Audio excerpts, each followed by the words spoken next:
Good afternoon. I'm John Wuorinen. I'm the Director of Admissions and Tuition Assistance here at Columbus Academy. Thank you very much for joining us for another Zoom at noon here. This afternoon. It's all that time change.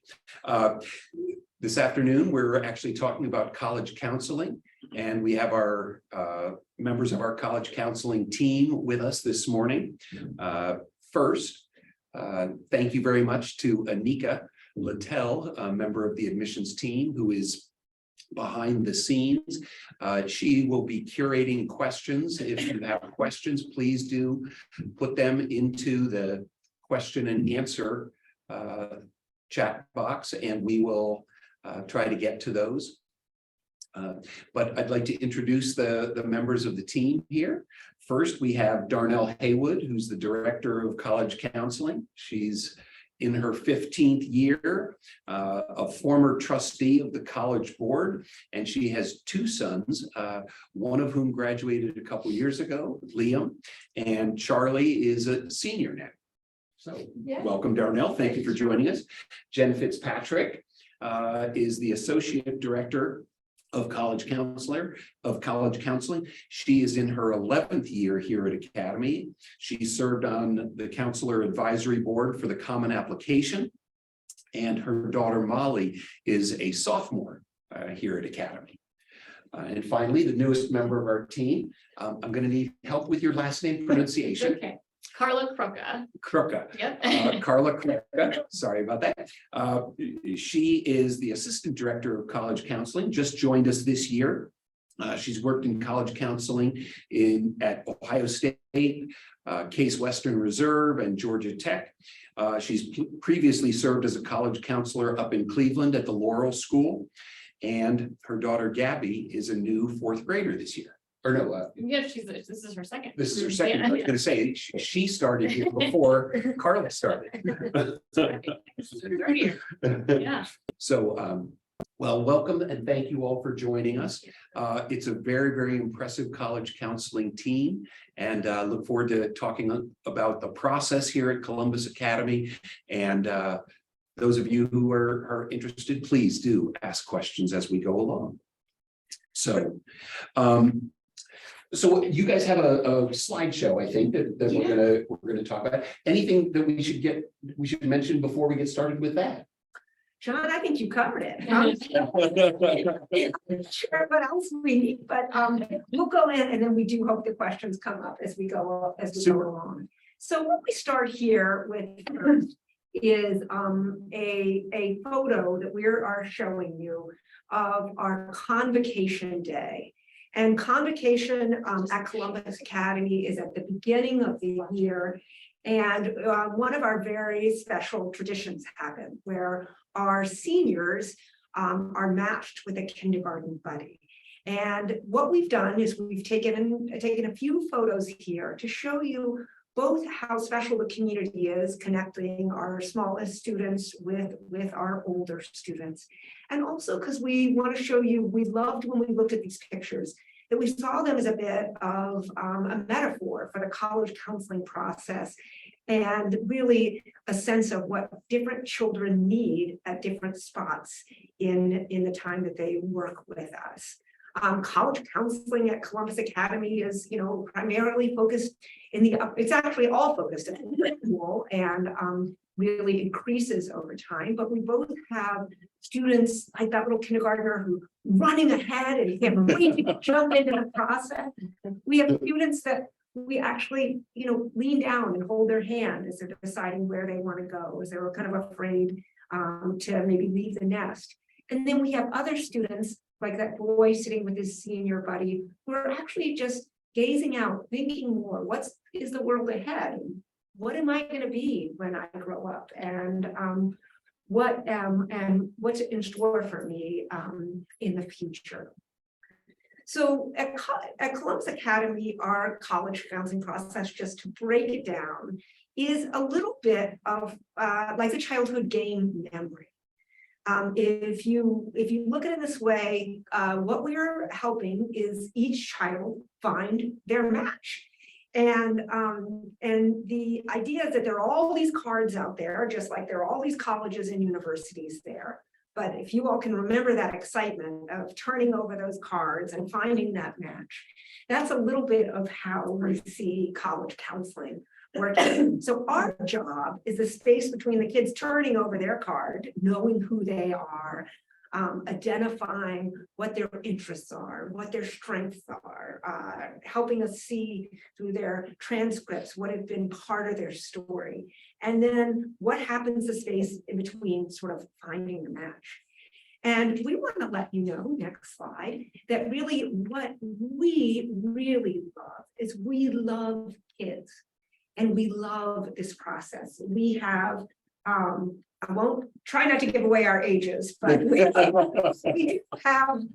50 years of experience, maybe closer to 60 years of college admission experience.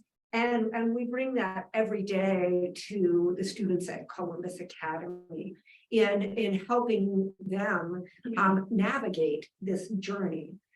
We also love thinking about the interesting parts of our job, which really involve parents, because parents are part of that journey. They know their children well, they will be paying for college, and will be part of this process. We know colleges and universities well. In fact, we just got back from visiting one over the last few days to learn about them. And we are focused on how this match is made in a developmentally appropriate way for students. So really the danger of this is to say, okay, we have to know college counseling right away in 9th grade. No, the three of us love the unfolding of the journey. We see this as the culmination of the academic and educational experience at Columbus Academy, and really steps towards your child's independence. And so it's a process that has many steps and stages, but we absolutely know that, and we're involved with it, you know, a little bit outside of, a lot of it outside of Columbus Academy, which Carla will talk a little bit about, the admissions world. And so we both learn a lot about the greater admissions picture and then help translate that for students. So Carla, I'm going to pass it off to you. Absolutely. So to talk a little bit about that piece outside of the walls of Columbus Academy and kind of keeping our thumb on the pulse of what's happening.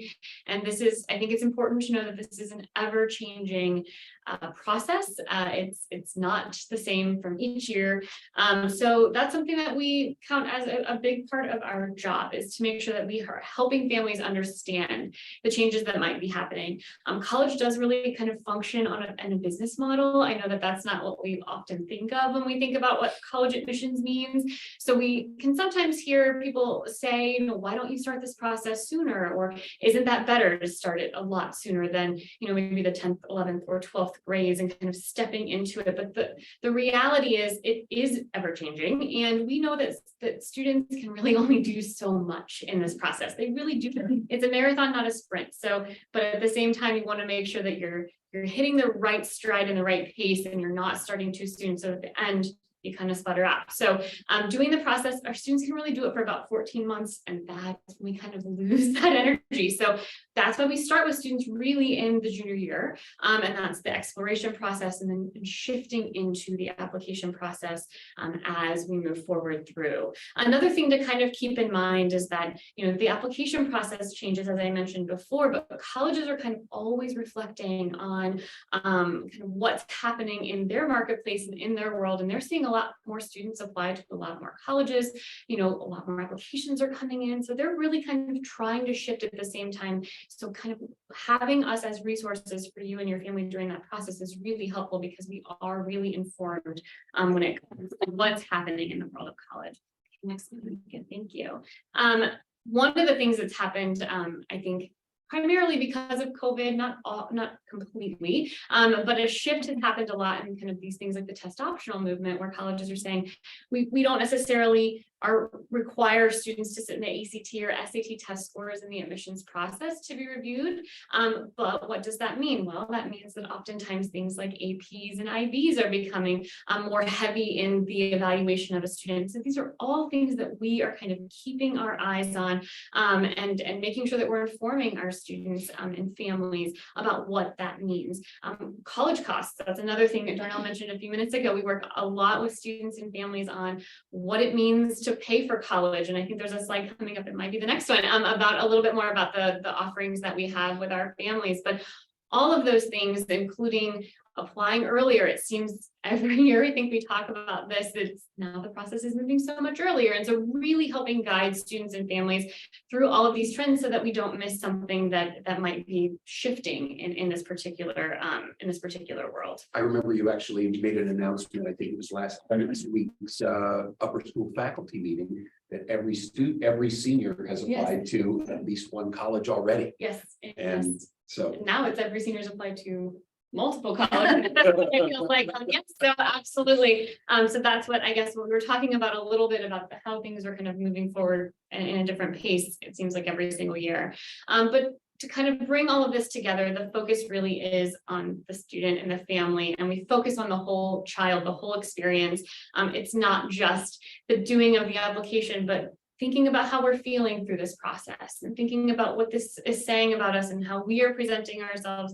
You know, we help your student really put that into context, and we want to wrap our arms around them when it comes to this particular process, because it can kind of be sometimes a little bit unknown. There's a lot of unknowns, I guess, in this process, and so really helping students understand that and really helping families understand that. We will give parents lots of guidelines about some kind of do's and don'ts and tips and tricks and how you can best support your student, and you will tell us how we can best support you. But lots of different focuses can happen through this process, and I think a lot of self-discovery can also happen through this process.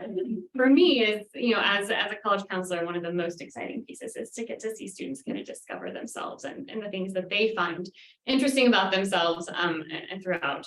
And then lastly, one more slide for me, thank you. Our job really in supporting you and supporting your student is to help them create a balanced list. So what that means is there are really three kind of main categories of colleges. Colleges a student is likely to be admitted to, colleges where the student is kind of falling right in the middle of the kinds of students that school has historically admitted, and so we call those possible schools. And then the kinds of schools that might be a little bit more of a reach, where the student may be a little bit outside of those kinds of students that they're typically admitted, but it also might be that this is a school that admits 20% or fewer of the students who apply. So that's a reach for everybody who's applying. So, kind of helping you and your student kind of come up with this list that represents all three of these categories, with schools that they're excited about and schools that they would ultimately be really excited to enroll in. So that's kind of how we view that particular piece of the process here. And I can go pass it to Jen now. And I feel like I get to talk about some really exciting things, the fun results at the end of after this process, and they've done a lot of thinking and reflection, working with their college counselor. We want to share some statistics about what actually happens in the senior year. So on average, you'll see here our students, and we're just over 100 typically in the senior class. Last year, our 112 seniors went to 73 different colleges. That's kind of remarkable if you think about it. They went all over the country. We often have kids going internationally. Some stats that are interesting for folks: 2/3 to 3/4 actually go out of state. Last year was closer to 80% go out of state. Our kids travel far and wide to their best fit college. So they go out there, they do the things that these ladies talked about in the process. And after Ohio, which is typically our largest state, number 2 states are California, Massachusetts, New York. Those are the 3 states that have been number 2 in the last few years. I think it's important to mention that we have a wide variety of GPAs, a wide variety of test scores. So the different colleges that are represented really represent a range of students. You'll see a little small picture, and I brought one. This is the Columbus Academy profile. It's a front and a back. It's available on our website. We actually have several years going back on our website. A school profile is something that we create in our office. Colleges require it. We send it with every transcript, but I do think it has some good information that prospective families might be interested in. On the second side, there is a list of all the colleges where our students decided to go last year. And when you look at that, it's kind of amazing. They go so many different places, but what we're most proud of is that we hope they find a fit for life, right? So only about 10% of our students transfer. When you think about that in the context of the national average, which is about a third, we're really proud of that. It's not just like get them in, let's find the name for the profile. We're really interested in finding a fit and match that works. And sometimes that's a financial match, sometimes that's an athletic match, sometimes that's an academic match, sometimes it's all of those things in one. There are different moving parts for every child, and we're really proud of the different places that they find. And I'll encourage you to take a look at that. What we know about their success is both anecdotal and reported to us in the alumni magazines. So if you're interested in reading those things, we love Thanksgiving, the days leading up to and after, when kids come back from school and come in and tell us about how great everything is, or when we visit campuses, just getting that anecdotal information. Okay, now we're showing you something that we typically only show to the Board of Trustees, but we thought we'd just flash this slide up. These are some statistics from the recent graduating class. I'm not going to read them off to you, but some things that are particularly interesting for us, just the numbers of national merit and AP scholars. I encourage you to look at your local school district and just compare. And again, realize that we are a very small school, but to have over 100 AP scholars, to have, almost 28% of the class recognized by national merit, it's a really rarefied air in terms of the type of student who goes there. But we love the variety of schools, and you'll see some information here about different scholarships and different specialty programs where the kids won different awards. We just think it's worth sharing. The photo in the top right, that's a tradition at Columbus County. That's the last bell. The bell rings here at 3:20 every day. And on the seniors' last day, they wear their college t-shirt. It's a big tradition. It's really one of our favorite days of the year. And then lastly, we think it's important that you know about some of the changes in college admissions since 2020. Obviously, the pandemic had a lot to do with this. But Carla talked a little bit about the rise of APs because test optional has become such a big thing. We do think there are some nuances to this, and we explain this to our families. Yes, schools are test optional, but some schools care more about that than others. We see tests coming back at Purdue, University of Tennessee, many Southern universities. So it's on the surface, it seems like, oh, it's just test optional and I just do what I want to do. But it's our job to inform students and families that it's not as easy as it seems, because GPAs nationally have risen in the past few years. And so colleges are really looking for ways to make some decisions. And that's been our job, is to advise how and when you can differentiate yourself. We have a few colleges here on the right that we just want to show you what's happened to college application numbers. And people are often just astonished by this, even in our own backyard, Ohio State, where if you applied to Ohio State 25 years ago, it was close to open enrollment if you graduated from an Ohio high school. And now that's what many would consider to be a selective flagship state university at just hovering around 50%. Just looking at some of these numbers. Our job is to both inform our families and also make advice about application processes, procedures, making the list, rounding out the list. And this is kind of what we love to do, is to learn all that background information and then filter it over to our families. I'm going to pass this back to Darnell for a few more things. Great.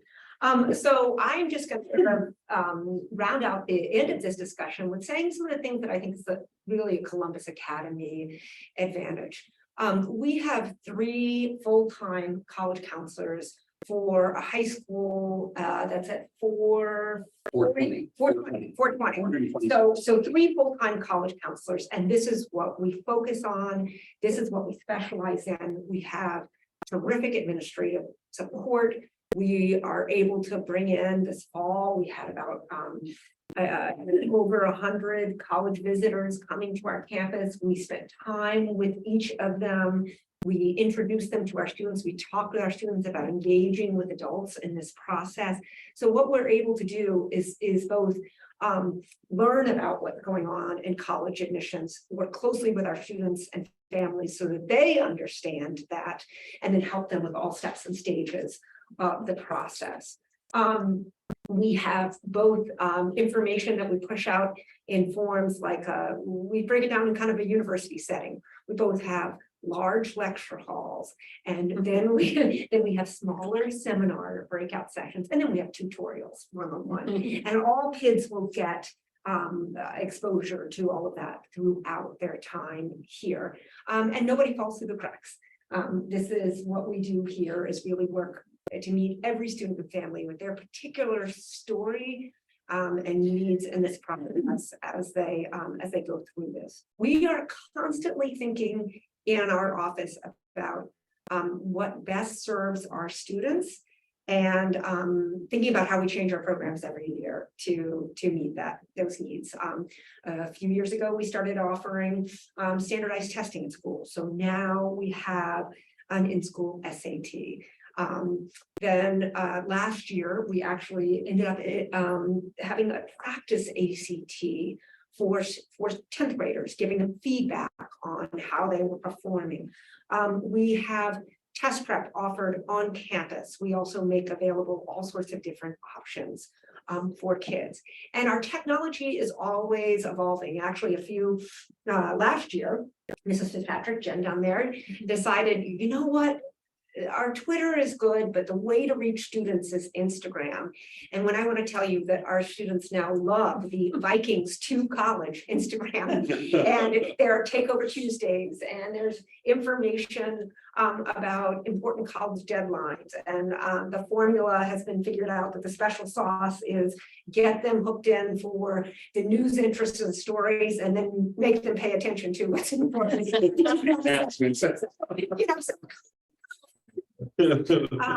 And then we also we have a college counseling class that we teach in the junior year. We have Maya learning software that we switched to recently. So we have all sorts of things that we're always researching, always trying to make better. Next slide.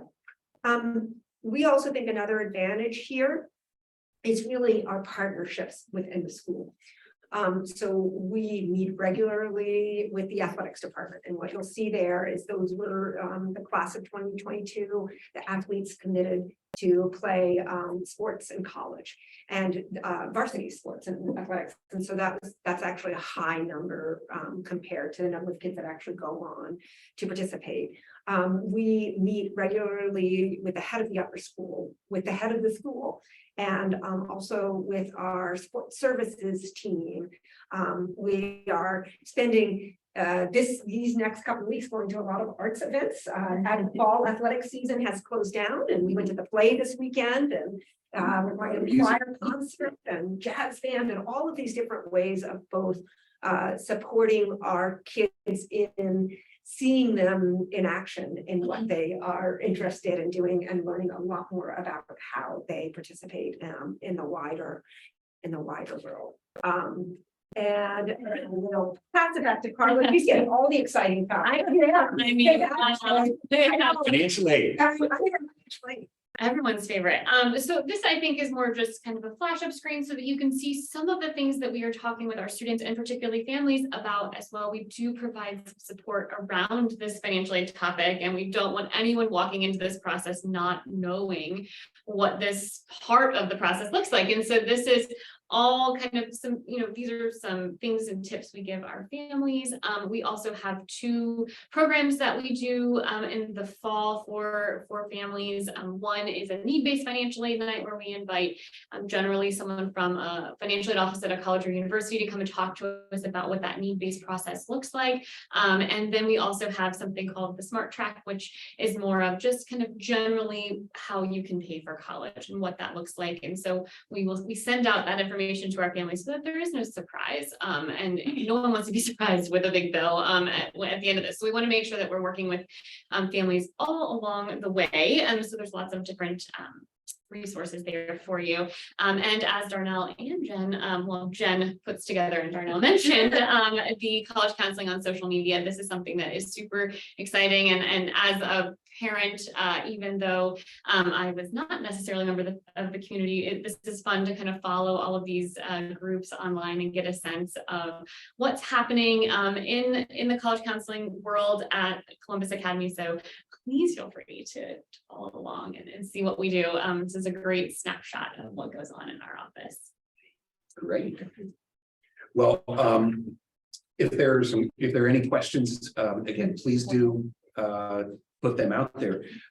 What I've been around quite a few years here at Columbus, and when I was here, this office wasn't the college counseling office. It was actually called the college placement office. Yeah. College admissions has changed quite a bit since then. What amazes me, I'll do just a little editorial before I ask a question, and feel free to respond, but one of the things that amazes me is that you all are counselors, as the word, college counselor is in there, but there's also emotional piece to your counseling. You guys are teachers. There's actually the college counseling class. You meet with parents routinely, and so are coordinating all that. And you are cheerleaders as well. It's an impressive office. So thank you for being here. The question is, how you mentioned the trends.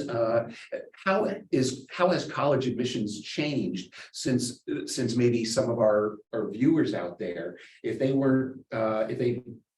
had children who are now going off to college, they probably were applying to college in what is basically a different era. Can you talk a little bit about that change? Yes, well, I think that it's the process really has changed so much with the advent of the Common Application. I think is the way that Jen would talk about it. It's now over 800 college, over 900 colleges and universities that subscribe to the Common Application or member institutions of that, including some universities abroad. So the ease of applying to college is really a marked change.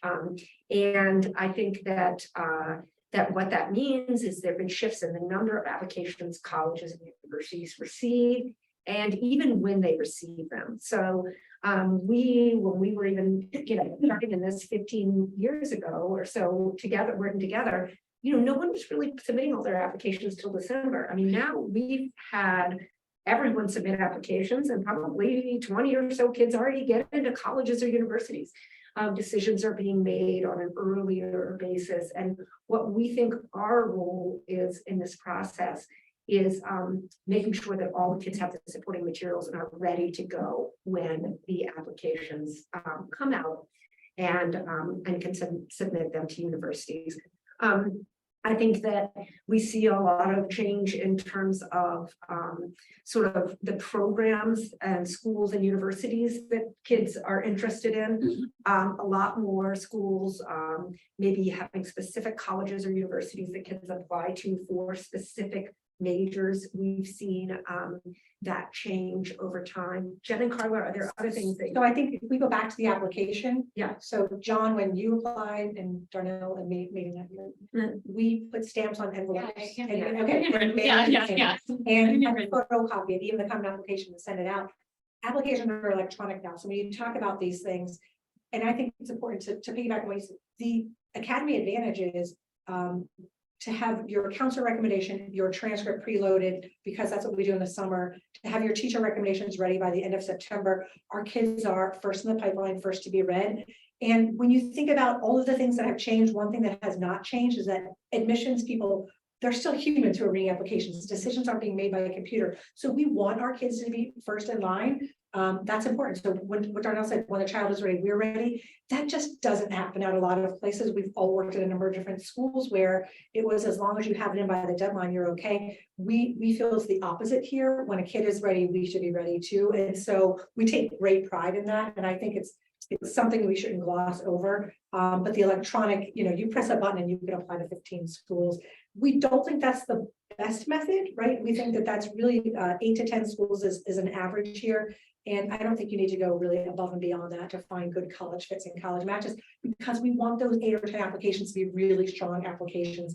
We want the supplement essays to represent the kid. And so our job is to do the hard work earlier to make sure that you're whittling down your list to those 8 or 10 really good fits. Yeah, and just to sort of highlight that, I mean, I think that we make our families aware of, which I never got this curriculum when I was applying to school, is first a lot of self-reflection. Who am I? What do I believe in? What do I value? What kind of difference do I think I can make in the world?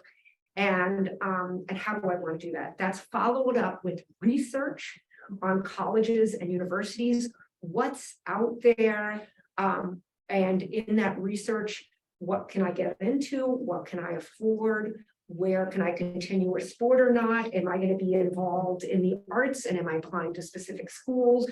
So that research piece is ultimately that second part of it. And then the last is like, we say this is self-reflection. Yeah, then the application process. We always say, gee, I couldn't remember that. Then that actually, so then after the research, then you get to the actual applying process. But we say if you skip steps 1 or 2, then your application is not as strong. So this intentionality around the sort of those things is really important.